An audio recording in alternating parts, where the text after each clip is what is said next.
What's wrong, Johnny? We had to see this coming. Coming into this series, Colorado was one of the best teams in the league. Nashville was going to be in a tough spot even with Saros in the lineup. They might have won at least one by this point. I don't see why you're so frustrated. I know, Jersey guy. I'm just frustrated over the Arizona season finale collapse. Who knows where this team might be right now if they were facing Calgary instead of Colorado over a matter of 1 point in the standings. Preds lose 7-3 to the Colorado Avalanche Saturday afternoon inside Bridgestone Arena. It was close there for a little bit. It was a tie game, if you could believe it, at one point. But in the end, Colorado Avalanche flexed their muscles and showed who the better team was. And they were just too much for the Nashville Predators, who find themselves in a deep hole in this series now. Connor Ingram with his first home start of his NHL career, and thanks to Bridgestone faithful, the Preds have some jump early and jump out to a 4-0 shot total advantage, but can't generate any offense before Colorado finally finds their skates and evens up the shot total. Preds with the best chance early, with Matt Duchene ringing one off the goalpost. Following a chance by Kadri off of a bad Preds turnover that Ingram would turn aside, the Preds would start a parade to the penalty box, started off by Tolvanen for tripping, and sure enough, soon after the power play commences for the Avs, former Pred Samuel Girard gets it over to Devon Toews, and Lehkonen is providing a screen in front of Ingram, and Devon Toews' shot gets through. It's in. 1-0 Avs. Following a Preds power play that was drawn by Mikael Granlund that they couldn't do anything with. Oh, would you look at that? Luke Kunin takes another penalty. The story of his season. This time he goes off for high sticking, and the Avs once again show their might. They convert. Nathan MacKinnon in front. 2-0 Avs. If the Preds really are eliminated by the Avs, I hope the Preds look at what to do with Luke Kunin. The following setup after the Avs went up 2-0 does not excuse Luke Kunnin's many mistakes this year, because soon after the Preds would nip into the Avs lead, Luke Kunin corrals it, gets it over to Matt Duchene, who snipes it under Kemper's right arm. It's in, and the Preds have cut the lead to 2-1. Late in the first period, MacKinnon and Ryan Johansson get tied up in front of Darcy Kemper's crease, and inadvertently Johansson's stick goes into Darcy Kemper's face mask, and Kemper is down in obvious pain because Johansson's stick poked him in the eye, and Kemper has to leave immediately, and Pavel Francouz, Avalanche backup, has to come in his place. It was an obvious accident. Unfortunately, some Avs fans, not all of them, thought it was done on purpose. Nevertheless, Francouz is in. Preds get a late rush with Granlund with a great chance that Francouz stops. After one, it's 2-1 Avs. Shots are tied at 11 apiece. To start the second period, Pavel Francouz remains in net. Hopefully Kemper is okay for the sake of his future career. Just over 3 minutes into the second period, Tanner Jeannot with a horrible turnover that Rantanen intercepts and gets it out front to Nate MacKinnon, and Ingram bails out his teammate to keep the Avs lead at 1. Another piece of fruitful help that Luke Kunin would provide he would draw an interference penalty.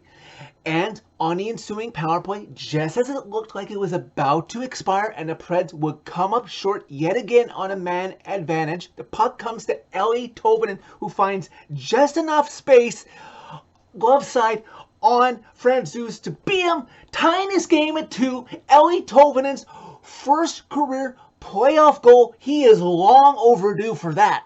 We reached the second half of the second period.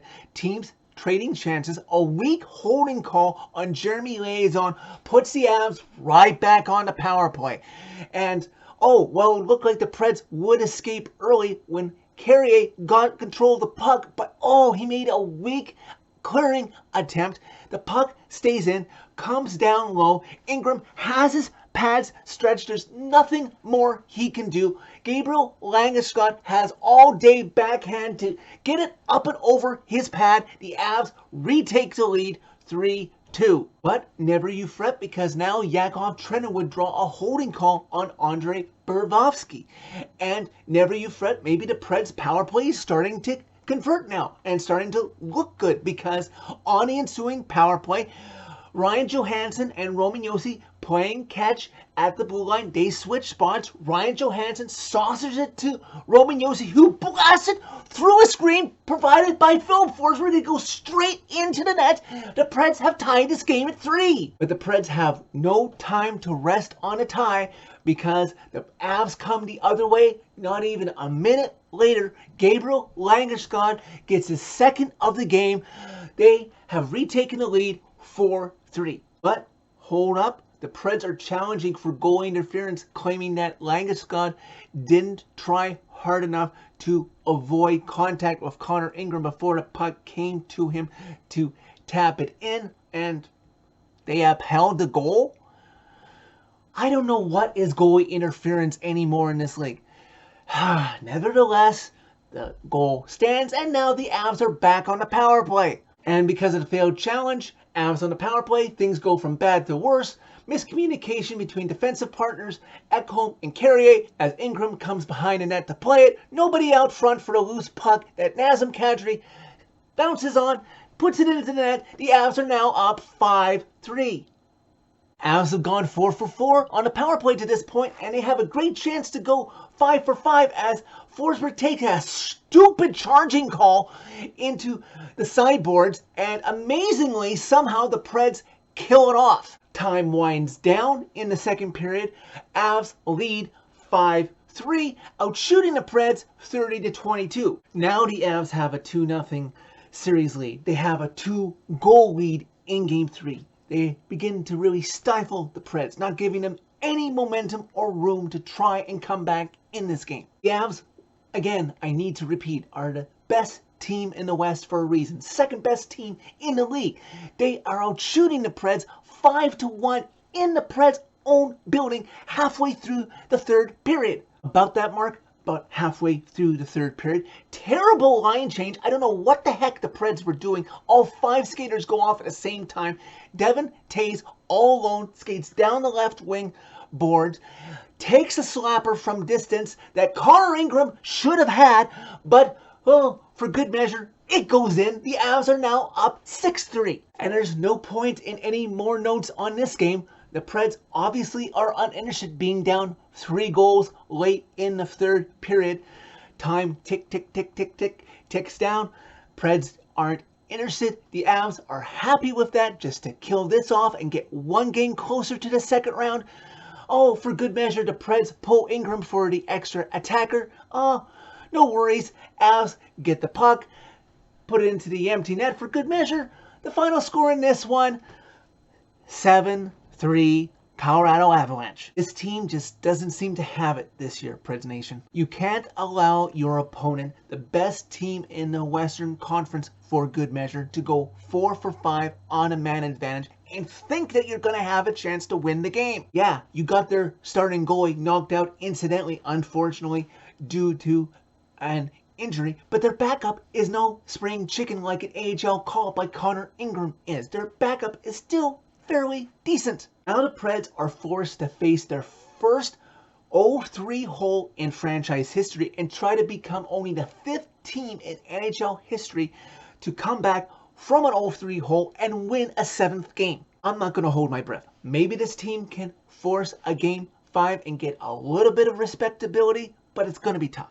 And it is really unfortunate seeing how the regular season ended with the meltdown in Arizona last Friday, because if it wasn't for that, maybe this team would be in a respectable series facing Calgary, seeing as how Dallas has a 2-1 series lead on them. Who knows? So that is it for this video. Thank you very much for watching. As always, click like if you liked this video. Click subscribe if you really liked it. You can find my social media by clicking on a channel name. Tell all your friends about redemption. Brace yourself, Preds Nation. This team might be swept out of the playoffs for the first time in franchise history on Monday night.